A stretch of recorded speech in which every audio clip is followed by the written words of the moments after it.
ஆமென். நாம் வாசிக்க கேட்கலாம். செப்பனியா 3ஆம் அதிகாரம் 20ஆம் வசனம். செப்பனியா 3:20. அக்காலத்திலே உங்களை கூட்டிக் கொண்டு வருவேன், அக்காலத்திலே உங்களை சேர்த்துக் கொள்ளுவேன். உங்கள் கண் காண நான் உங்கள் சிறையிருப்பை திருப்பும் போது பூமியில் உள்ள சகல ஜனங்களுக்குள்ளும் நான் உங்களை கீர்த்தியும் புகழ்ச்சியுமாக வைப்பேன் என்று கர்த்தர் சொல்லுகிறார். பாருங்க, கர்த்தர் நம்மை கீர்த்தியும் புகழ்ச்சியுமாய் வைப்பேன் என்கிற ஒரு வாக்கை தருகிறார். இந்த ஆண்டின் துவக்கத்திலே உங்கள் கைகளிலே ஒன்றுமில்லாமல் ஒரு சூழ்நிலையிலே நீங்கள் நின்று கொண்டிருக்கலாம். ஒரு பெரிய விசுவாசம் இல்லாமல் இருக்கிறீர்களா? தயவு செய்து சொல்றேன், கவலைப்படாதீங்க. உங்க கொஞ்ச விசுவாசத்தை வைத்து, உங்களுடைய கொஞ்ச பலனை வைத்து, உங்களுடைய கொஞ்ச ஐஸ்வர்யத்தை வைத்து உங்களை கண்மலை மேல் உயர்த்தி வைக்க அவராலே கூடும். எத்தனை பேர் ஆமேன்னு சொல்றீங்க? எத்தனை பேர் ஆமேன்னு சொல்றீங்க? பாருங்க, உங்களை கண்மலையின் மேல் உயர்த்தி அவர் வைப்பார். அவர் உங்கள் சிறையிருப்பை இந்த ஆண்டு மாற்ற விரும்புகிறார். அவர் உங்களுடைய வெட்கத்தை இந்த ஆண்டு மாற்ற விரும்புகிறார். நீங்க எங்கெல்லாம் வெட்கப்பட்டீங்களோ, நீங்க எங்கெல்லாம் அவமானப்படுத்தப்பட்டீங்களோ, கர்த்தர் அங்கெல்லாம் உங்கள் தலையை இந்த ஆண்டு உயர்த்த போகிறாருங்க. எத்தனை பேர் தேவனுடைய வார்த்தையை விசுவாசிக்கிறீங்க? உங்களுக்கு புகழ்ச்சியுமாய் கீர்த்தியுமாய் உண்டாக்க செய்யும்படி கர்த்தர் கிரியை செய்வார். எந்தெந்த ஜனங்கள் இன்றைக்கு உங்களை அற்பமாய் எண்ணினார்கள், யார் யார் கண்ணுக்கெல்லாம் நம்முடைய வாழ்க்கை ஒரு கேலி கூத்தாய் காணப்பட்டது, நகைக்கும் வண்ணமாய் காணப்பட்டது, நம்மளை குறித்து பேசணும்னா 1 மணி நேரம் 2 மணி நேரம் பேசுகிற அளவுக்கு அநேக காரியங்கள் நம்முடைய வாழ்க்கையை குறித்து அற்பமாய் எண்ணப்பட்டதா? தேவன் இந்த ஆண்டு நிச்சயமாய் அந்த காரியங்கள் எல்லாம் மாற்றி போட்டு ஒரு நல்ல உயர்வை கட்டளையிட போகிறார். கர்த்தர் உங்களை உயர்த்துவார். சகல ஜனங்களை பார்க்கிலும் நீங்க கர்த்தரால் ஆசீர்வதிக்கப்பட்ட பிள்ளைகளாக நிச்சயம் இந்த ஆண்டு அப்படிப்பட்ட முத்திரையை கர்த்தர் பரிசுத்தமாய் உங்கள் மேல் வைக்க போகிறார். அல்லேலூயா. கர்த்தருடைய வாழ்க்கையில பல உயர்வுகளை இந்த ஆண்டு கொண்டு வர போகிறார். அன்பானவர்களே, எத்தனை பேர் விசுவாசிக்கிறீங்க? பிரதர், என் லைஃப்ல இந்த விஷயங்கள் எல்லாம் எனக்கு ஒரு உயர்வு வேணும், நான் உயர்வை பார்த்ததில்லை, கர்த்தர் என்னை உயர்த்துவாரா, கர்த்தர் என் பிள்ளைகளை உயர்த்துவாரா, கர்த்தனுடைய குடும்பத்தின் நிலையை உயர்த்துவாரா, கர்த்தர் வேலையில உயர்த்துவாரா, ஊழியத்தில் உயர்த்துவாரா, எதுல உயர்வு உங்களுக்கு தேவையோ கர்த்தர் இந்த ஆண்டு உங்களை கீர்த்தியும் புகழ்ச்சியுமாய் வைக்க போகிற அந்த உயர்ந்த ஸ்தானங்களுக்கு உங்களை கொண்டு செல்வார். அன்பானவர்களே, ஏன்னா அவர் ராஜாக்களை தள்ளி ராஜாக்களை ஏற்படுத்துகிற தேவன். அவர் இல்லாதவைகளை இருக்கிறவைகளை போல அழைக்கும் தகப்பன்.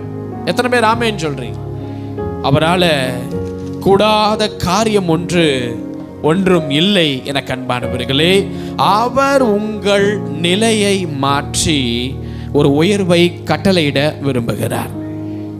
நான் சொல்றேன், இயேசுவின் நாமத்தினால உங்களால் விசுவாசிக்க முடியாத அளவுக்கு இந்த செய்தி இருந்தாலும் பரவாயில்லை. ஏன்னா எப்பயுமே ஒரு விஷயத்தை நம்ம அனுபவித்தாதான் அந்த ஒரு விசுவாசம் நமக்கு வரும். அந்த காரியத்தை நம்ம பார்க்காத போது, இதுவரையும் நடக்காத போது அதனுடைய அந்த டேஸ்ட் உங்களுக்கு புரியாம இருக்கலாம். ஆனால் நான் விசுவாசித்து சொல்றேன், ஆண்டவரை நம்புகிற உங்களுக்காக அவர் விசேஷித்த மன்னாவை இந்த பரிசுத்தமான இந்த நாளிலே கர்த்தர் நம்மளுக்கு நியமித்து வைத்திருக்கிறார். அல்லேலூயா. இது வரைக்கும் நான் தொடாத உயர்வுகளை கர்த்தர் என் வாழ்க்கையில கொண்டு வருவார் உங்களுக்கு என்பதை நீங்கள் எத்தனை பேர் விசுவாசிக்கிறீர்கள்? கரம் உயர்த்தி சொல்லுங்க. நான் இதுவரைக்கும் தொடாத ஆசீர்வாதங்களை இந்த ஆண்டு நான் தொடும்படி கர்த்தரனை உயர கொண்டு வர போகிறார், உயர கொண்டு வர போகிறார். ஹல்லேலூயா. அறிக்கை செய்யலாமா? ஏறாத படிகளை இந்த ஆண்டு அந்த உயர்வான பாதைகளை நான் போகும்படி கர்த்தர் எனக்காக யாவையும் செய்து முடிக்க போகிறார். பார்க்காத மேன்மைகளை இந்த ஆண்டு கர்த்தர் என்னுடைய கண்களை காணும்படி செய்வார் என்று நீங்கள் எத்தனை பேர் உங்களுடைய வாழ்க்கையில விசுவாசிக்கிறீங்க? ஹல்லேலூயா. நீங்கள் நினைக்கலாம், எனக்கா பிரதர் இதெல்லாம் நடக்கும், என் வாழ்க்கையிலையா இதெல்லாம் வந்து சேரும் அப்படின்னு நீங்க நினைக்கலாம். தேவனை நம்புகிற உங்களுக்குத்தான் இவைகள் நடக்க போகிறது எனக்கு அன்பானவர்களே. ஹல்லேலூயா. நம்ம ஆண்டவர் எப்பயுமே எப்படிப்பட்ட ஒரு தேவன் தெரியுமா? வேதாகமத்தில் பல பரிசுத்தவான்களுக்கு அவங்க கேட்டதுக்கும் மீறி கர்த்தர் சில பேருக்கு கொடுத்திருப்பார். சில பரிசுத்தவான்கள் கேட்டதை கொடுக்கிறது இல்லைங்க, கேட்டதை கொடுத்தும் கூடவும் ஆண்டவர் சில காரியங்களை சில பரிசுத்தவான்களுக்கு நியமித்து தந்திருப்பார். அதுல சில உதாரணங்கள் பார்த்தீங்கன்னா, ஆபிரகாம் அவர் கேட்டது ஒரு பிள்ளைய, ஆனால் கர்த்தர் அவரை வைத்தது ஜாதிகளுக்கு தகப்பனாக. யாபேஸ் கேட்டு ஜெபித்தது ஒரு உயர்வுக்காக, ஒரு ஆசீர்வாதங்களுக்காக அவர் ஜெபித்தார். ஆனா ஆண்டவர் வைத்தது அவருடைய சகோதரர்களுக்கு காட்டிலும் கனமுள்ள ஒரு பாத்திரமாக அவர் கேட்டதை பார்க்கிலும் அள்ளி கொடுத்து உயர்வை கட்டளையிட்டார். சாலமோன் கேட்டது அரசாளும் ஞானத்தை, ஆனால் தேவன் அதையும் தந்து கேளாத ஐஸ்வர்யத்தையும் கனத்தையும் வெற்றியையும் சம்பத்தையும் தேவன் அந்த சாலமோனுக்கு கூட கொடுத்தார். தான் நான் சொல்றேன், நம்மளுடைய தேவன் அளந்து கொடுப்பவர் கிடையாதுங்க. நம்மளுடைய தேவன் பாருங்க, அளவில்லாமல் உயர்வை கட்டளையிட போகிற தகப்பன். எனவே உங்களை கீர்த்தியும் புகழ்ச்சியுமாய் இந்த ஆண்டு தேவன் வைக்க போகிறார். நீங்கள் ஜெபத்தில் கேட்டுக்கொண்டிருக்கிற காரியங்கள் நடக்கும், கட்டாயமா நடக்கும். ஆனால் அது மாத்திரம் அல்ல, அவைகளை காட்டிலும் உங்கள் கண்கள் அதிசயப்பட்டு பூரிக்கும். நான் சொல்றேன், ஒரே ஒரு யாக்கோபுக்காக, வனாந்தரத்தில் இருந்த ஒரே ஒரு யாக்கோபுக்காக, ஒருவேளை அவங்களுடைய தாய், ஐயோ இரவு நேரத்தில் புதிதான ஒரு இடத்திற்கு போன என் மகன் என்ன பண்ணுகிறானோ என்று எவ்வளவோ தன் மகனை குறித்து பாரம் இருந்தாலும், அந்த தாயால் அந்த யாக்கோபு தனிமையான பாதையில போகும்போது கூட போக முடியல. ஆனால் ஒரே ஒரு தேவன், ஒரே ஒரு யாக்கோபுக்காக வானத்தை திறந்து பெத்தேலிலே இறங்கி நாமும் கூட இருப்பேன்பா, பயப்படாதேன்னு சொன்ன அந்த ஒரு தேவன் உனக்காக பேசிக் கொண்டிருக்கிறார். லேகியன் என்று பல அசுத்தாவிகள் பிடித்த ஒரே ஒரு ஒத்த மனுஷனுக்காக தேவன் கடல் கடந்து வந்து அவனை நேசித்து அவனை விடுவித்து அவனை மறுரூபப்படுத்தி அவனை ஆசீர்வாதமாய் பல பட்டணங்களுக்கு வைத்து கடந்து போனார். எத்தனை பேர் ஆமென் சொல்றீங்க? இன்றைக்கும் தேவன் உங்கள் ஒவ்வொருவருக்காக கர்த்தர் விசேஷித்த பாதைகளை திறக்க போகிறாருங்க. அந்த உயர்வுகள் உங்களை சார்ந்தவர்களுக்கு கிடையாது, அது தனிப்பட்ட உங்கள் வாழ்க்கைக்காக மட்டுமே. அந்த உயர்வுக்காக பலர் ஆசைப்படுவாங்க, ஆனால் அவர்களால் அதற்குள் வர முடியாது. கர்த்தர் தடுப்பார். ஆனால் உன்னையோ நீங்களோ அந்த வாசலுக்குள் உட்பிரவேசிப்பீர்கள். நீங்கள் தனிமையாக அல்ல, உங்களோடு கூட ஒரு சேனை உங்களை பத்திரமாய் 12 மாதமும் பாதுகாக்க போகிறது. எத்தனை பேர் ஆமென் சொல்ல விரும்புறீங்க? ஹல்லேலூயா, ஹல்லேலூயா. உண்மையுள்ளவர்களாய் மாத்திரம் நாம் இந்த 12 மாதம் காணப்படுவோம் என கண்பானவர்களே. கர்த்தர் நமக்கு சொன்ன அத்தனை நல் வார்த்தைகளையும் ஒன்று வார்த்தையும் தவறி விடாதபடிக்கு, ஒரு வார்த்தையும் கீழே விழாதபடி நம்மளுடைய வாழ்க்கையில் அவைகளை கிரியை செய்ய போகிறது. ஹல்லேலூயா. மனிதனால நமக்கு ஒரு உயர்வு வரும்னா அந்த உயர்வு காலப்போக்கில் மாறிடும். ஆனா தேவனால் ஒரு உயர்வு வரும் என்று சொன்னால் நான் சொல்றேங்க, அது ஒரு நாளும் மாறாது, அது என்றென்றைக்கும் நிலைத்திருக்கும். ஹல்லேலூயா. நண்பனினால் வருகிற உயர்வு காலப்போக்கில் மாறும். தாய் தகப்பனினால் வருகிற உயர்வு காலப்போக்கில் மாறும். சொந்த குடும்பத்தினால் வருகிற உயர்வு, அயலகத்தினால் வருகிற உயர்வு, யார் நம்மளை தூக்கி வர வந்தாலும் முயற்சி செய்தாலும் எல்லா உயர்வுகளும் மாறி போயிடுங்க. நாட்கள் மாற மாற மாற, காலம் மாற மாற அதெல்லாம் மாறி போயிடும். ஆனால் தேவன் ஒருவரை உயர்த்த திட்டமிடும் பொழுது அவனை கண்மலையின் மேல் கொண்டு போய் வைத்து பலரும் பார்க்கும் அளவிற்கு விசேஷித்த உயர்வுகளை தேவன் கொடுக்கும் பொழுது அந்த உயர்வுகள் உங்களுக்காகவே கொடுக்கப்பட்டது என்பதை நீங்கள் கண்டு சாட்சி கொடுக்கும்படி அந்த உயர்வு மாறாமல் நித்திய தலைமுறையின் என்றென்றைக்கும் நிலைத்திருக்கிற ஒரு உயர்வாய் காணப்பட போகிறது. எத்தனை பேர் ஆமேன் சொல்ல விரும்புறீங்க? ஆமேன். பிரதர், இந்த கண்மலை தூரத்தில் இருக்குதே, இது நான் பார்ப்பனா? இதுக்கு கிட்ட போவனா? இதை தாண்டி நடுவில் இவ்வளோ பெரிய வனாந்தரம் இருக்கு, நான் எப்படி இந்த காரியத்தை எல்லாம் பார்ப்பேன், தாண்டுவேன்? எப்படி இந்த காரியங்களை ஜெயமாய் நான் முடிப்பேன்? நான் சொல்றேங்க, கர்த்தர் நியமித்திருக்கிறார், நாம் விசுவாசிக்க வேண்டும். நம்முடைய விசுவாசம் நிச்சயமாய் நம்மளை மேலான காரியங்களுக்கு தேவன் கொண்டு போக போகிறார். எத்தனை பேர் ஆமேன்னு சொல்றீங்க?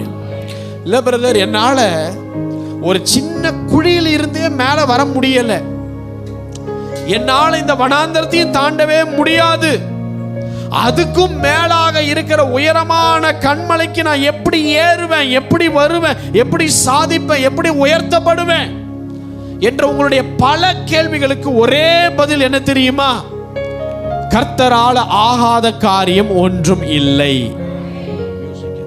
கர்த்தரால் ஆகாத காரியம் ஒன்றும் இல்லை. நம்முடைய தேவனால சகலமும் ஆகும். அவரால் கூடாத காரியம் ஒன்றும் இல்லை. ஆண்டவர் உங்களுடைய வெட்கத்தை மாற்ற விரும்புகிறார். ஆண்டவர் உங்களுக்கு உயர்வை கட்டளையிட விரும்புகிறார். ஆண்டவர் உங்கள் தலையெழுத்தை மாற்ற விரும்புகிறார்.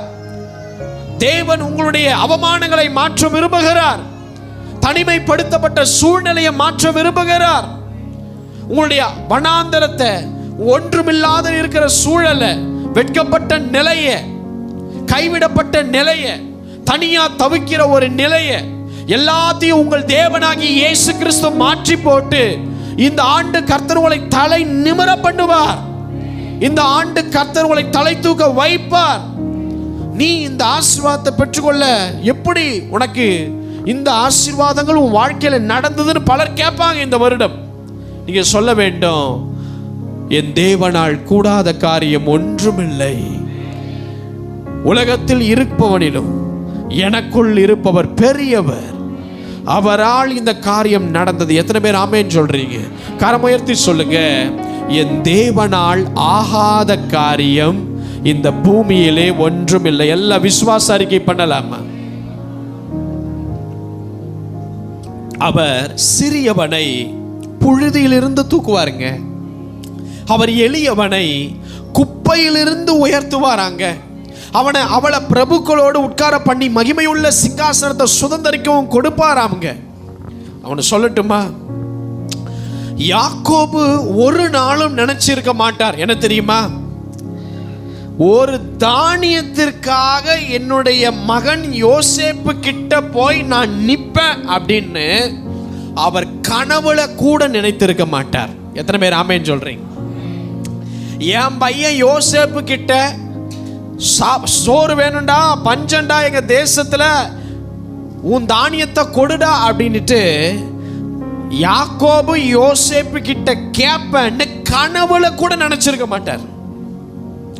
அதே ஈசாய் அவர் ஒரு நாள் நினைச்சிருக்க மாட்டார், என் கடைசி மகன் ஒரு நாள் இஸ்ரவேலின் சமஸ்த ராஜாவாக தாவீது உட்காருவா அப்படின்னுட்டு தன்னுடைய தகப்பன் ஈசாய் ஒரு நாளும் நினைச்சிருக்க மாட்டார். ஆமான் ஒரு நாளும் நினைச்சிருக்க மாட்டான்.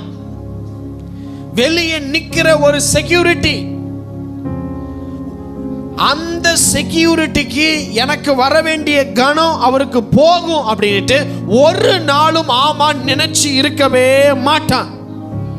ஹல்லேலூயா. ஆனால் கர்த்தர் அந்த யோசேப்பை, அந்த தாவீதை, அந்த மொர்தெக்காய்க்கு ஒரு உயர்வை கட்டளையிட்டாரே. நான் சொல்றேன், அவர்கள் நினைத்தே இருக்க மாட்டாங்க அந்தந்த காரியங்கள் அவங்க தனிப்பட்ட வாழ்க்கையில் நடக்கும் என்று. ஆனால் நிச்சயமாய் நடந்தது. அன்பானவர்களே, இயேசுவின் நாமத்தில் உங்களுக்கு சொல்றேன், கர்த்தர் உங்களை உயர்த்துவார். கர்த்தர் இந்த ஆண்டு உங்களை மேன்மைப்படுத்துவார். ஹல்லேலூயா. நீங்கள் குழியில் விழுந்தாலும் சரி உங்களை உயர்த்துவார். நீங்கள் ஆடுகளை மேய்த்து கொண்டிருந்தாலும் சரி உங்களை உயர்த்துவாய். இன்றைக்கு நீங்கள் அற்பமான வேலையை செய்து கொண்டிருக்கலாம், மொர்தெக்காய் மாதிரி, கர்த்தர் உங்களை உயர்த்துவார். உங்களுடைய பேக்ரவுண்ட், அந்தஸ்து, தகப்பன், தாய், சொத்து, மதிப்பு எதையும் பார்க்காமல் உன் நிலையை தலைகீழாக மாற்றுகிற ஒரு தேவன் இந்த ஆண்டு அவை நிச்சயம் செய்ய போகிறார். எத்தனை பேர் விசுவாசிக்கிறீர்கள் அன்பானவர்களே? நம் வாசிக்க கேட்கலாம். 1 நாளாகமத்தின் புஸ்தகம் 29ஆம் அதிகாரம் 12ஆம் வசனம். 1 நாளாகமம் 29:12. ஐஸ்வரியமும் கனமும் உம்மாலே வருகிறது.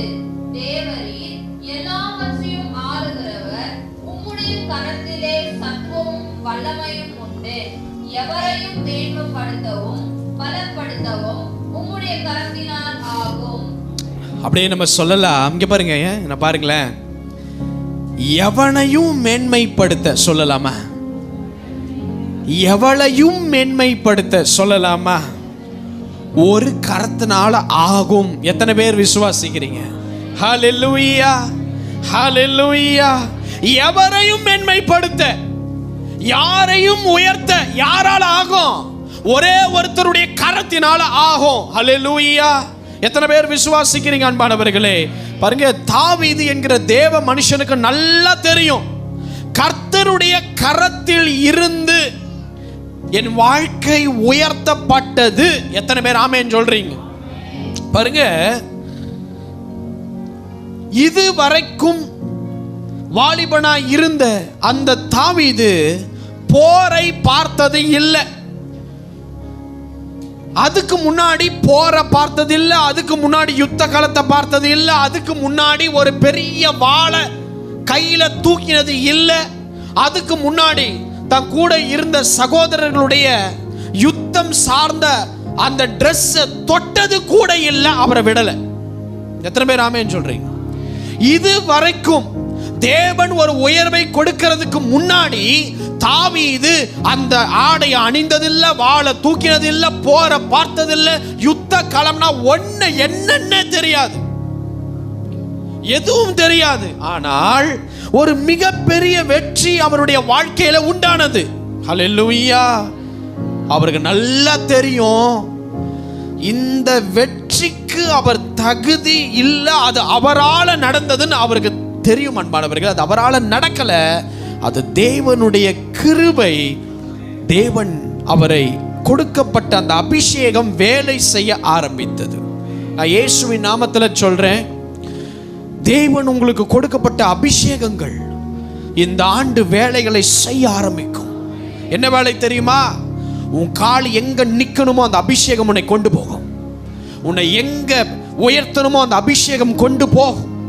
எந்தெந்த சத்துருக்களை வீழ்த்தணுமோ அந்த அபிஷேகம் வீழ்த்த ஆரம்பிக்கும். ஹல்லேலூயா.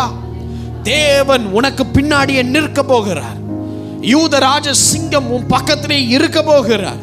அபிஷேகம் வேலை செய்ய போகிற ஆண்டு இந்த ஆண்டு. எத்தனை பேர் ஆமென் சொல்றீங்க? நீ சும்மா இருந்தாலும் அபிஷேகம் சும்மா இருக்க விடாது. ஹல்லேலூயா. அவங்க அப்பா கொடுத்தது, இந்தா போ, இந்த வறுத்த பயிர்களை கொண்டு போய் சகோதரர்களுக்கு கொடு. அவர் நினைச்சிருந்தா போய் கொடுத்துட்டு வீட்டுக்கு வந்துட்டு விளையாடிட்டு இருந்திருக்கலாம். ஆனால் அவரால் இருக்க முடியல. வசனம் சொல்லுது, அங்கிட்டு போறாரு இங்கிட்டு போறாரு, என்ன நடக்குது, இவங்கெல்லாம் யாரு அப்படின்னுட்டு அவங்க சகோதரர்கள் கேட்ட திட்டுறாங்க. உனக்கு என்னடா வேலை, வீட்டுக்கு போடா அப்படின்னும் போது பக்கத்துல போயிட்டு இங்க என்ன நடக்குது, என்ன யுத்தம், என்ன யாரு, அவங்க பெலிஸ்தீரலாம் என்ன சொன்னாங்க, நோண்டி நோண்டி நோண்டி கேட்டது தாவீது அல்ல, தாவீதுக்குள் இருக்கிற அபிஷேகத்தினால் சும்மா இருக்க முடியவில்லை. ஹல்லேலூயா. இஸ்ரவேலின் தேவனை நிந்திக்கிறாரா? இல்ல இல்ல இல்ல இல்ல. அவர் எப்பேற்பட்டவர், அவர் அபிஷேகம் பெருசு என்பது விளங்கியே ஆக வேண்டும் என்று சொல்லி தாவீது நிற்கும்படி அவருக்குள் இருக்கிற அபிஷேகம் 3 கோலாய் வைத்தது. அன்பானவர்களே, கர்த்தர் ஒரு உயர்வை கட்டளையிடும் பொழுது அவருக்கு தெரியும், இந்த வசனத்தை அவர் படிக்கும் போது வேணா அவருக்கு வயசா இருந்திருக்கலாம், சாகர ஸ்டேஜில் இருந்திருக்கலாம். ஆனா அவருக்கு நல்லா தெரியும், யார வேணாலும் என் தேவனுடைய கரம் உயர்த்த வல்லமை உள்ளது என்றால் அதற்கு சாட்சி குடும்பத்தால் அற்பமா எண்ணப்பட்ட நான் தான். ஒரு வேலை செய்ய தெரியாத தகுதி இல்லாத எனக்கு தான் என்னையே கர்த்தர் உயர்த்த முடியும் என்றால் அவர் கரம், அவர் நினைச்சா யாரை வேணாலும் உயர்த்துவார் என்று பாடி எழுதினார். எத்தனை பேர் ஆமேன்னு சொல்ல விரும்புறீங்க? ஹல்லேலூயா. கரம் உயர்த்தி சொல்லுங்க. எனக்கு ஒண்ணு தெரியும், அவர் கரம், அவர் யாரை நினைக்கிறாரோ அந்த கரம் அவரை உயர்த்தும். நான் விசுவாசிக்கிறேன், அந்த கரம் இந்த ஆண்டு உங்களை திட்டமிட்டு இருக்கிறது. உங்களை கர்த்தர் அந்த உயர்வுக்கு கொண்டு வருவார். ஹல்லேலூயா. அன்றைக்கு படிப்பறிவு இல்லாத பேதுருவும் யோவானும் நின்று பேசும் பொழுது கீழே இருந்த ஜனங்க சொன்னாங்க, இவங்க மீன் பிடிக்கிறவர்களாச்சே, இவங்க படிப்பறிவு இல்லாதவங்களாச்சே, இவங்களுக்கு கல்வி அறிவு இல்லையே, இவங்க டீசெண்டா பேச தெரியாத ஆத்துமாக்களாச்சே, இவங்க 2 பேரும் இப்படி ஞானமா பேசுறதுக்கு இந்த உயர்வை யார் கொடுத்தா என்று அவர்களுக்குள் சஞ்சலத்தோடு பேசிக்கொண்டாங்க. அவர்களோடு கூட பேசிக்கொண்டார்கள். அன்பானவர்களே, நான் உங்களுக்கு சொல்லுகிறேன், கர்த்தர் உங்களை கண்மலையின் மேல் கொண்டு போய் உயர்த்துவார். இன்றைக்கு வனாந்தரத்தில் ஒண்ணுமே இல்லாத நீங்கள், தாண்ட முடியாத சோர்ந்து போய் அழுது கொண்டிருக்கிற உங்களை கொண்டு பல பாதைகளை நீங்கள் கடந்து போவீர்கள். அதே கடினம் உள்ள பாதைகள் வரும். ஆனால் அவைகளிலே போன ஆண்டு நீங்கள் தோல்வி அடைந்து, ஐயோ இவ்வளவு பெரிய பாதை என்னால் தாண்ட முடியாதுன்னு சொல்லி அழுத நீங்கள் இந்த ஆண்டு அதே பாதைகளை எளிதாய் கடந்து போக போகிறீர்கள். தேவன் உங்களுக்கு கிரியை செய்ய போகிறார். விசுவாசிக்கிறவர்கள் தலைக்கு மேலே பலமாய் கரம் தட்டி நான் சொல்லட்டுமா, ஆண்டவர் ஏன் உங்களை உயர்த்த போகிறார் அதை முதல்ல புரிஞ்சுக்கோ. எதற்காக உங்களை உயர்த்தணும், எதற்காக உங்களுக்கு ஒரு உயர்வுகளை இந்த 12 மாதம் கர்த்தர் நியமிக்கிறார். அங்கே உங்களை கொண்டு தேவன் எதையோ செய்ய போகிறார். அன்பானவர்களே, ஆண்டவர் ஒரு வேலையை செய்கிறார் அப்படின்னா அந்த வேலையில் ஒரு பெரிய பர்பஸ், ஒரு பெரிய திட்டம் அவர் தீட்டி வைத்து இருப்பார். எத்தனை பேர் ஆமென் சொல்றீங்க? நான் விசுவாசிக்கிறேன். இந்த கானான்லேயே தேவன் யோசேப்பை உயர்த்தி இருக்கலாம். ஆனா அவர் திட்டம் என்னன்னா, இல்லை இல்லை இல்லை, கானான்ல கொண்டு போய் யோசேப்பை உயர்த்த வேண்டாம், எகிப்துல கொண்டு போய் உயர்த்தணும். ஏன்னா அங்க ஒரு பர்பஸ், தேவனுடைய திட்டம் அங்கே ஒன்று காணப்பட்டது. ஆமென். ஏன் தெரியுமா, இந்த யோசேப்பு ஒரு 12 வயது ஆகும் பொழுது இருந்த கானான் வேற மாதிரி இருந்தது. ஆபிரகாம் எங்கேயோ இருந்து கானானுக்கு பிரயாணப்பட்ட பொழுது இருந்த கானான் வேறு. ஹல்லேலூயா. யோசேப்பு வாழுகிற அந்த நாட்களுக்குள் ஒரு கானான் ஒரு சாதாரண பகுதியாய் மாறினது. அன்னைக்கு எகிப்து தான் இருக்கிறதுலயே ரொம்ப படிப்பு அறிவு இருக்கிற ஒரு நாடாக அன்னைக்கு காணப்பட்டுச்சு. செல்வ சீமாட்டிகள் இருக்கிற இடம் எகிப்தா காணப்பட்டுச்சு. அதனால கர்த்தர், நான் யோசேப்பை கானான்ல உயர்த்த விரும்பல, ஒரு பர்பஸ்க்காக அவனை கொண்டு போய் எகிப்துல உயர்த்த போறேன்னு திட்டமிட்டார். தேவன் மோசையை அரண்மனையில உயர்த்த திட்டமிடாமல் வனாந்தரத்துல கொண்டு வந்து உயர்த்தணும் என்று ஒரு பர்பஸோடு, ஒரு தெய்வீக திட்டத்தோடு என்ன பண்ணார் என்றால், அந்த பர்பஸோடு திட்டத்தோடு திட்டமிட்டு அரண்மனையில உயர்த்தாமல் வனாந்தரத்துல கொண்டு வந்து மோசேயை உயர்த்தினார். பாருங்க, எருசலேம்லயே தானியேல் உயர்த்தப்பட்டிருக்க வேண்டும். ஆனால் கர்த்தர், தானியேல் நீ எருசலேம்ல உயர்த்தப்படக்கூடாது என்று சொல்லி பாபிலோனுக்கு கொண்டு வந்து உயர்த்துகிறார். ஏன் தெரியுமா? இந்த உயர்வுக்கு பின்னாடி அவர்கள் எதையோ ஒன்று செய்யும் திட்டத்தை தேவன் வைத்திருக்கிறார் தம்முடைய பிள்ளைகளுக்கு. ஹல்லேலூயா. அப்போ நாம தேவனுடைய திட்டத்தை சரியா புரிந்து கொள்ள வேண்டும். நல்லா கவனிங்க, எஸ்தரை உயர்த்தினது கர்த்தர். ஆனா அந்த பர்பஸே தெரியாமல் அவங்க ராஜாத்தியா உட்கார்ந்து இருந்தாங்க. எத்தனை பேர் ஆமென் சொல்றீங்க? நல்லா கவனிங்க அன்பார்களே. அகாஸ்வேரு ராஜாவுக்கு எஸ்தருக்கும் திருமணம் நடக்குது.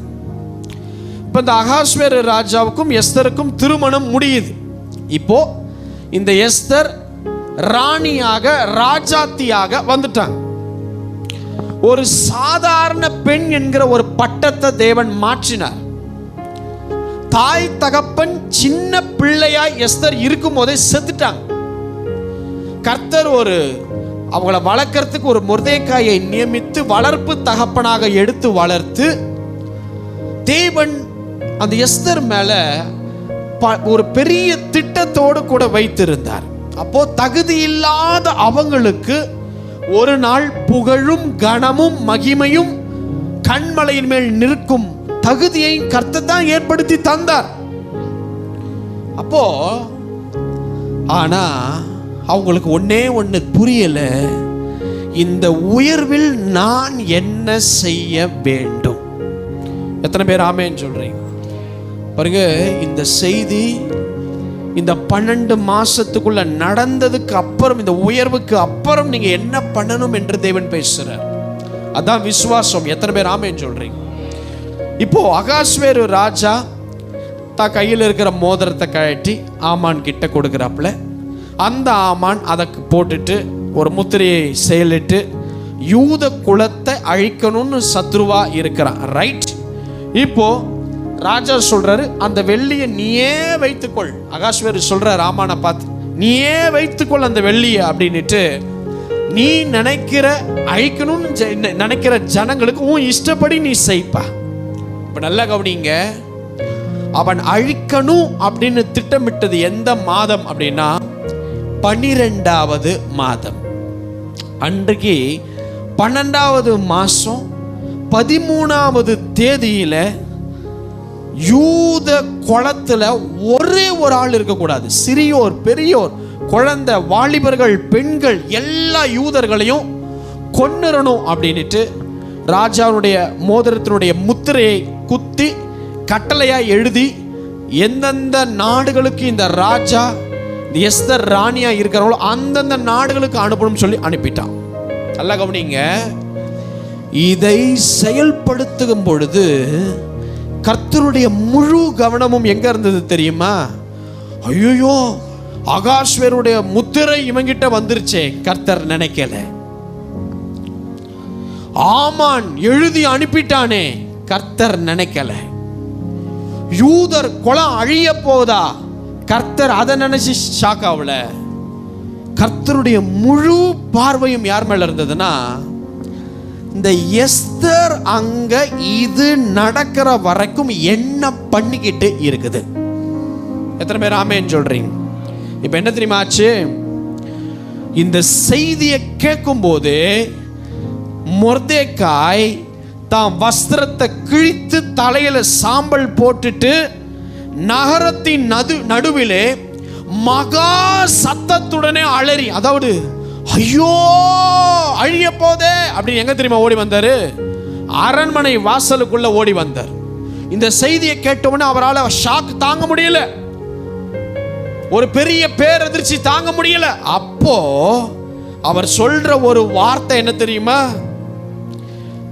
அந்த வளர்ப்பு மகள் எஸ்தரை அந்த அரண்மனையில அவர் சந்திக்க கர்த்தர் வைக்கிறார். சந்திக்க வைத்துட்டு என்ன வார்த்தை கேட்கிறார் தெரியுமா? எஸ்தர், நீ ராஜாவினுடைய அரண்மனையில் இருக்கிறதுனால மற்ற யூதர் தப்ப கூடாது இருக்கிற ஒரு சூழ்நிலை இருக்குது. மற்றவங்க தப்ப போறதல்ல, அதே மாதிரி நீயும் தப்புவா என்று உன் மனதில் நினைவு கொள்ளாதே அப்படின்றார். அப்படின்னா என்ன அர்த்தம் தெரியுமா? யூதர் குலமே அழியுதுன்னா நீயும் தான் யூத குலம். நீ ராணியா இருந்தாலும் யூதர் குலம் அழியும் போது நீயும் அழிந்துருவ, அவங்க அழிந்து நீ காப்பாற்றப்படுவேன்னு தப்பு கணக்கு போற்றாதம்மான்னு மொர்தேக்காய் எஸ்தருக்கு சொல்லும் பொழுது ஒரு வார்த்தை முக்கியமாய் ஆவியானவர் பதிவிட்டு எனக்கு காட்டினார். அவர் சொன்னாரு, நீ இந்த காலத்தில் மௌனமா இருந்துட்டீனா யூதருக்கு சகாயமும் ரட்சிப்பும் வேற இடத்துல இருந்து எழும்பும். உன்னைய உயர்வு கொடுத்து அரண்மனைக்குள் வைத்த நோக்கத்தை நீ செயல்படுத்த வேண்டும் என்று மொர்தேக்காய் எஸ்தருக்கு சொன்னான். இப்படிப்பட்ட காலத்துக்கு நீ உதவியா இருக்கிறதுக்கு தான் உன்னை கடவுள் ராஜாத்தியா கொண்டு வந்து சிங்காசனத்துல உட்கார வச்சிருக்கிறாருன்னு மொர்தேக்காய் எஸ்தருக்கு நினைப்பு ஊட்டுகிறார். எத்தனை பேர் ஆமென் சொல்றீங்க? யூதர் குலம் அழியும் போது இந்த அம்மாவுக்கு ஷாக்கா இருந்தாலும் இதுக்காக அதிக பாரப்படணும்னு அவங்களுக்கு தோணலை.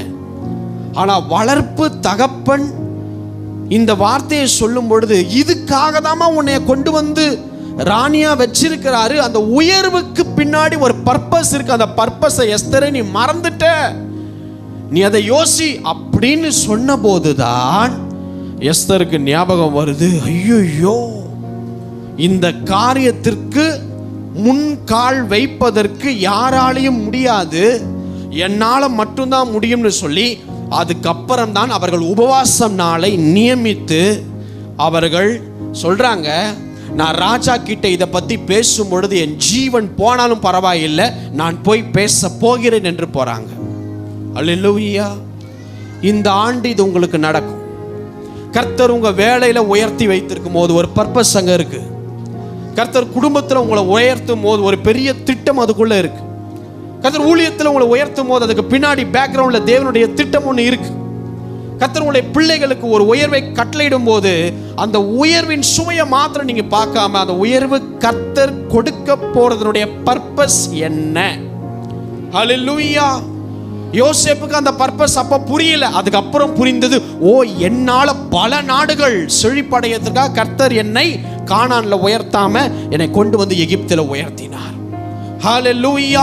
30 லட்சம் ஜனங்கள், இஸ்ரவேல் தேச மக்கள் 30 லட்சம் பேரை ஒருத்தன் நான் வழி நடத்த அரண்மனையில என்ன உயர்த்தாம வனாந்தரத்தில் என்ன உயர்த்தினார்னு மோசேக்கு புரிய வந்தது. ஹல்லேலூயா. வெளியே இருந்த சாதாரணமா இருந்த செக்யூரிட்டியா இருந்த மொர்தேக்காயாகிய நான் என்னால எல்லா நாடுகளுக்கும் இருக்கிற யூதர்கள் காக்கப்பட வேண்டும் என்கிற பர்பஸ்க்காக தான் கர்த்தர் என்ன உயர்த்தி வச்சார் என்பது மொர்தேக்காய் பின்பு புரிய வந்தது. எத்தனை பேர் ஆமென் சொல்ல விரும்புறீங்க? ஹல்லேலூயா. நான் சொல்றேங்க, ஒரு ராஜ மேன்மை இந்த ஆண்டு உங்களை தேடி வரும். ஒரு ராஜ கணம், ஒரு முத்திரை மோதிரம், ஒரு செழிப்பு நிறைந்த கணம் நான் சொல்றேன் உன் வீட்டு கதவை தட்டும். ஹல்லேலூயா. எத்தனை பேர் விசுவாசிக்கிறீங்க? அன்னைக்கு இதே வார்த்தையை மொர்தேக்காய்க்கு சொன்னா அப்படியா அப்படின்னு விசுவாசம் இருந்தாலும் வெளியே நினைச்சே இருக்க மாட்டார். ஆனா நடந்தது. அனாதியா இருந்த எஸ்தருக்கு இந்த வார்த்தை சொல்லப்பட்ட பொழுது அப்படியா இது நடக்குமா அப்படின்னு இருந்தது. ஆனா பின்னாடி நடந்தது. சாதாரண ஆடு ஓட்டி மேய்த்து கொண்டிருந்த ஒரு தாவீதுக்கு அன்னைக்கு போய் கேட்டிருந்தீங்கன்னா அப்படியா அப்படின்னு கேட்டிருப்பார். ஆனா பின்னாடி நடந்தது. நான் இயேசுவின் நாமத்துல சொல்றேன், வாக்கு தத்தம் நம்ம மேல இருக்குது. எத்தனை பேர் ஆமென் சொல்றீங்க? அந்த வாக்கு தத்தம் நம்மளை உயர்வான பாதைகளுக்கு கொண்டு போகும். அந்த உயர்வுகளிலே நம்மளை நிறுத்தும். கர்த்தர், எத்தனை பேர் அந்த வார்த்தையை விசுவாசிக்கிறீர்கள்? கர்த்தர் என்னை கீர்த்தியும் புகழ்ச்சியுமாய் வைக்க போகிறார் இந்த ஆண்டு. எத்தனை பேர் விசுவாசிக்கிறீர்கள்? ஹல்லேலூயா. வேதம் சொல்லுதுங்க, வேதம் சொல்லுது, இந்த சம்பவம் எஸ்தர் கிட்ட இந்த வளர்ப்பு தகப்பன் பேசினதுனால கர்த்தர் என்ன பண்ணார் தெரியுமா? இந்த சம்பவத்துக்கு அப்புறம் இந்த மொர்தெக்காய் இந்த அரண்மனைக்கு பெரிய அதிகாரியாய் கர்த்தர் மாற்றினார். ஆமென். இந்த மொர்தெக்காய் எல்லா நாடுகளுக்கும் ஒரு மொர்தெக்காய் நிமித்தம் ஒரு பெரிய கீர்த்தியும் புகழ்ச்சியும் இந்த மொர்தெக்காய் என்கிற சாதாரண மனிதனுக்கு வந்து சேர்ந்தது. வேதம் சொல்லுகிறது, நான் ரொம்ப ஆச்சரியப்பட்டு பார்த்தேன். அந்த மொர்தெக்காய் அவர் மேன்மேலும் பெரியவனானான் என்று வேதம் சொல்லு. எத்தனை பேர் ஆமென் சொல்றேன்? நான் உங்களுக்கு சொல்றேன், கர்த்தர் கொடுக்கப்பட்ட எல்லாத்துக்கும் உண்மையா இருக்கு. ஆமென். உங்க வேலை, உங்க குடும்பம், உங்க கணவர், உங்க மனைவி, ஊழியம் சாதாரணதா இருக்கட்டும், சாதாரணமான விஷயமா இருக்கட்டும், அதுக்கு உண்மையா இருங்க.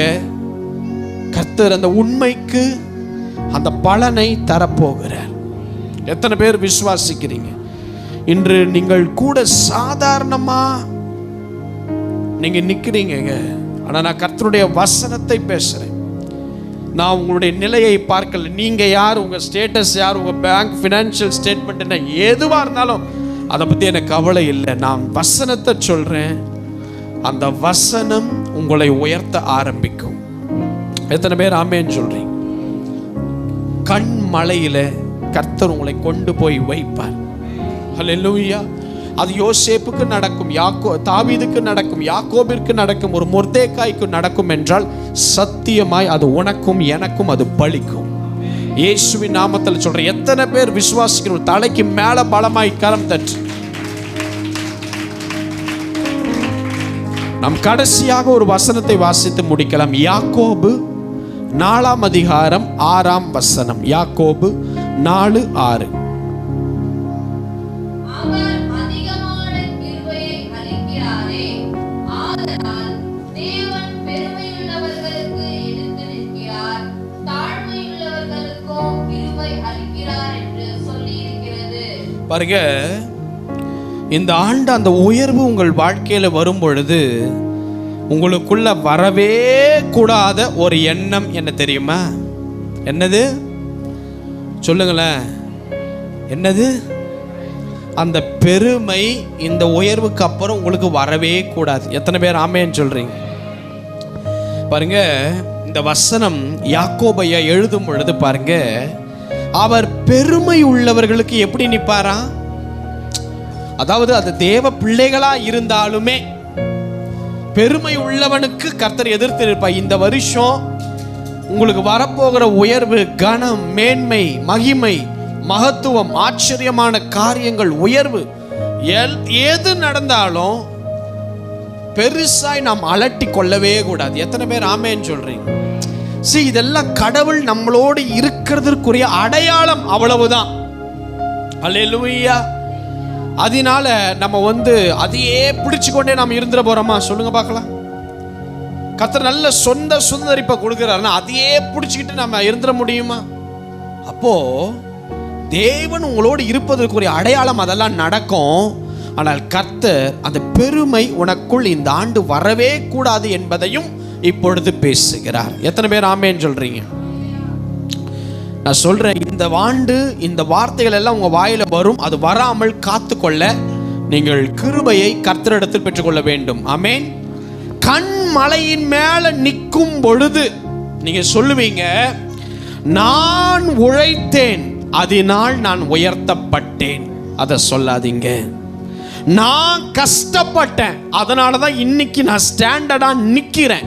அந்த வார்த்தையை இந்த ஆண்டு சொல்லாதீங்க. நான் கண்ணீர் வடிச்சேன், அதனால நான் பெரும் அறுவடையை அறுத்தேன்.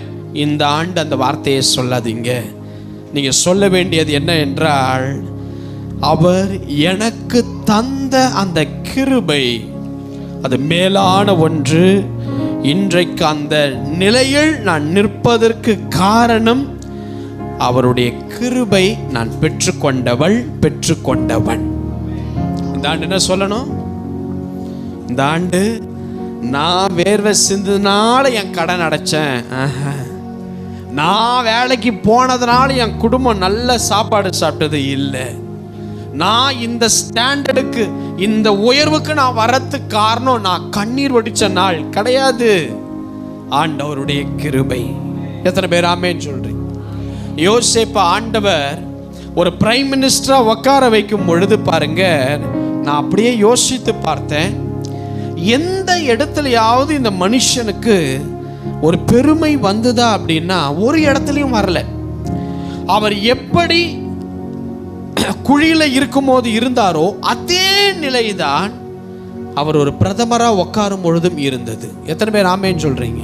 அவர் உயர்த்தப்பட்ட பின்னாடி இல்ல என் சகோதரர்கள் என்ன பழி வாங்கினாங்க, நான் உயர்ந்ததுக்கு அப்புறம் அவனுங்களை போய் கொல்ல போறேன், அடிக்க போறேன், தண்டனை கொடுக்க போறேன், அவங்களை வெற்றி செய்ய போறேன், எதுவுமே பண்ணலங்க. அந்த சகோதரர்களை அப்படியே மன்னிச்சு அவர்களை ஆசீர்வதித்து அவங்க வாழ்வாதாரத்தை எகிப்துக்குள் அவர்களை கொண்டு வந்து வைத்து அவர்களை ஆசீர்வதித்தார். அந்த உயர்வு யோசேப்பின் தலைக்கு மேல் ஏறவில்லை என அன்பானவர்களே. காரணம், யோசேப்புக்கு தெரியும் இந்த லெவல்ல என்னை கொண்டு வந்தது தேவனுடைய கிருபை. எத்தனை பேர் ஆமென் சொல்றீங்க? தாவீதுக்கு தெரியும், இன்னைக்கு நான் சமஸ்த இஸ்ரவேல்ல ராஜாவா இருக்கிறதுக்கு ஒரே காரணம் தேவனுடைய கிருபை. அதனால தான் அவர் உயர்த்தப்பட்ட பின்னாடி அந்த சகோதரர்கள் அந்த போஸ்டிங்ல இருந்து அவர் எடுக்கவே இல்லை. ஆமென். போர் வீரர்களுடைய தலைவர்களாக இருக்கிற அந்த சகோதரர்களை இன்னும் உயர்வை கொடுத்தாரே தவிர, என்னை எத்தனை நாள் என்ன அற்பமா பார்த்தீங்கடான்னு சொல்லி தண்டனை கொடுக்காம, கவர்மெண்ட் வேலையிலிருந்து எடுக்காம, இன்னும் அந்த சகோதரர்கள் கனமடைய இந்த இஸ்ரவேலின் ராஜாவாகிய தாவீது தன் சகோதரர்களை பகைக்காமல் நேசித்து அன்பு காட்டினார். அந்த உயர்வு தாவீதின் தலைக்கு மேல் ஏறவில்லை. அவருக்கு தெரியும் இந்த உயர்வுக்கு காரணம் கர்த்தருடைய கிருபை. ஆமென். எத்தனை பேர் ஆமென் சொல்றீங்க? ஹல்லேலூயா. தாவீதை கொல்ல தேடின அவனுடைய மாமனாருடைய ட்ரெஸ்ல ஒரு பங்க ஓரத்தை சவுல் தூங்கும் போது கட் பண்ண முடியும் என்றால், ஒரு ஈட்டி எடுத்து அப்படி குத்த எவ்வளவு நேரம் ஆயிருக்கும் தாவீதுக்கு? ஆமென். ஆனால் தாவீது அதை செய்யலை. ஏன்னா என்னுடைய பர்பஸ், உயர்த்தப்படுகிற நோக்கம் ஒன்று உண்டு. அந்த நோக்கத்திற்கு என்னுடைய செவியை நான் சாய்ப்பேன். அந்த உயர்வு தலைக்கு மேல் ஏறக்கூடாது. எத்தனை பேர் ஆமென் சொல்ல விரும்புறீங்க? ஹல்லேலூயா, ஹல்லேலூயா. பாருங்க, வேதாகமத்தில் நேபுகாத் நேச்சர் ஒரு ராஜா இருந்தான். அவன் பாபிலோன்ல ராஜாவா இருந்தான். அப்போ அவன் இந்த பாபிலோனுடைய அந்த அரண்மனையுடைய புதுப்பிக்கிற காரியத்துக்காக ரொம்ப பிரயாசப்பட்டான். ஸோ அவனுடைய வல்லமை வசதிகளை வைத்து பாபிலோன்ல ஒரு பெரிய அரண்மனையை கட்டினாங்க. ஒரு பெரிய அரண்மனையை கட்டிட்டான். இப்போ என்ன ஆச்சுன்னா, அந்த அரண்மனையிலே அவன் உலாவிக் கொண்டிருக்கும் பொழுது அவன் கட்டின அதனுடைய அரண்மனையினுடைய ஸ்ட்ரக்சர் குவாலிட்டியை பார்த்துட்டு அவனுக்குள்ள ஒரு பெருமை வந்துருச்சு. என்ன மாதிரியான ஒரு அரண்மனையை நான் கட்டியிருக்கிறேன், இது என் வல்லமையின் பராக்கிரமத்தினால் நான் கட்டின மகா பாபிலோன் அப்படின்னும் போது கர்த்தருடைய சந்நிதியிலிருந்து ஒரு சத்தம் வந்து அவனை அந்த ராஜா என்கிற ஸ்தானத்திலிருந்து தள்ளி அவன் தானியத்தை சாப்பிட்றதை இழந்து போய் வெறும் மாடு போல புல்ல சாப்பிட்ற அளவுக்கு அவன் நிலை மாறியதுக்கு காரணம் என்னன்னா, தேவன் கொடுத்த அந்த உயர்வை, நோக்கத்தை அவன் புரிந்து கொள்ளாமல், அவர் கிருபையினால் சாதித்தேன் என்று சொல்லாமல், என்னால தான் இது நடந்தது என்ற மேட்டிமை அப்படி வரும் பொழுது தேவனே அவனுக்கு அகைன்ஸ்டா, அதனால்தான் பெருமை உள்ளவனுக்கு கர்த்தர் எதிர்த்து நிற்பார். அல்லேலூயா. எத்தனை பேர் ஆமென் சொல்ல விரும்புறீங்க? அப்போ அதுல உயர்ந்து பார்த்த ஒரு விஷயம் என்னன்னா, அவன் ரியலைஸ் பண்ணான், ஐயோ நம்ம சாதாரண மனுஷன்தான் அப்படின்னுட்டு டெய்லியும் அவன் மேல பனி பெய்யும்படி கர்த்தர் அனுமதித்தார். அவன் உடம்புல முழுவதும் பனி நனையுமா. அவன் ரியலைஸ் பண்ணா, அப்போ இதுவரைக்கும் இந்த அரண்மனைக்குள் என்னை உட்கார வச்சது என்னுடைய பேச்சு திறமையோ, என்னுடைய போர் வீரருடைய திறமையோ, நான் கட்டின பில்டிங்னால வந்த என்னுடைய நாலேஜோ ஒண்ணுமே இல்லையா? அவர் கிருபை தானா என்று சொல்லி உயர்ந்து அவன் பனியில் நனைந்து கொண்டு எழுதினான் வார்த்தையை. என்ன எழுதினான் என்றால், அகந்தை உள்ளவனை தாழ்த்த அப்பாவால முடியும். எத்தனை பேர் ஆமென் சொல்றீங்க? அவர் ராஜ்யம் மட்டும் தாங்க தலைமுறை தலைமுறையா நிற்கும். அவன் ரியலைஸ் பண்ணினான். தேவன் அவனை திரும்ப அரண்மனைக்குள் கொண்டு வந்து அவனை ராஜாவாய் உட்கார வைத்து அவனை ஆசீர்வதித்தார். நான் சொல்றேன், உங்களுடைய படிப்பு, உங்களுடைய காலேஜ் லைஃப், உங்களுடைய மேரேஜ் லைஃப், உங்களுடைய வேலை, உங்களுடைய எதிர்காலம், உங்க குடும்ப வாழ்க்கை, சகலத்திலும் நான் சொல்ற மிக சிறப்பான உயர்வுகளை கர்த்தர் இந்த ஆண்டு திட்டமிட்டிருக்கிறார். நான் சொல்றேன், அத்தனை பேரும் வியந்து பார்க்கும் அளவுக்கு உங்களுடைய கணத்தினுடைய குவாலிட்டி, தரம் இருக்க போகிறது. அது உங்களுடைய திறமையினாலோ, பலத்தினாலோ, ஞானத்தினாலோ, செல்வாக்கினாலோ, பேக்ரவுண்ட்னால சத்தியமா கிடையாது. எத்தனை பேர் ஆமென் சொல்றீங்க?